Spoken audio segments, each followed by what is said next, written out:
Let's check now, though, on what's been happening with his opponent, Donald Trump. He's been returning to the campaign trail today after a subdued week, really, in the media for him. He's going to be at a campaign rally at his golf club near Miami in the coming hours. Big question around Donald Trump right now is who will be his VP, his vice president. Deadline seems to be approaching. Trump has previously said he'd make a choice by the Republican National Convention. That's next week. So let's take a look at potential frontrunners. Florida Senator Marco Rubio, Ohio Senator JD Vance, North Dakota Governor Doug Burgum, all still in the mix. Join me now from Washington, Brian Lanza, former campaign communications director for Donald Trump. Great to see you. Thanks for coming on the program. Thank you for having me. Great. So, Brian, run us through your thoughts then on the VP pick. Listen, I think, from everything I've heard from the people that I talked to in the campaign, there's a strong feeling that President Trump's going to most likely pick JD Vance, the U.S. Senator from Ohio.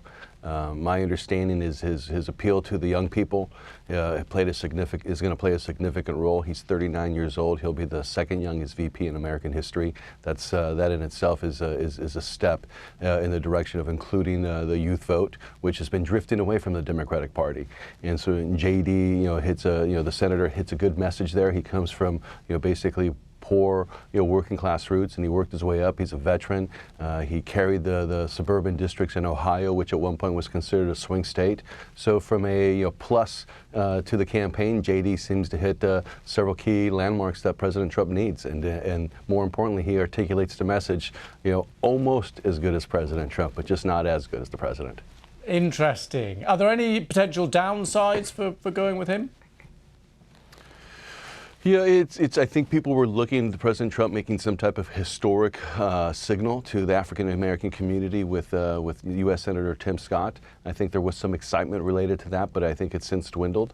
And I thought there was probably excitement within the Republican Party of having a woman as the VP nominee. So to sort of land, here where it's sort of a tilt of the hat to the youth movement, to young people who are the most concerned, who are the ones who sort of feel the most hopeless in this current society we live in. It's the right tone, but there were other opportunities that we had a chance to hit, and some people feel a little bit shortchanged. Will feel a little bit shortchanged. Interesting. Okay, and just for the sake of completeness, give me some of the other names that are potentially still in the hat, in the ring.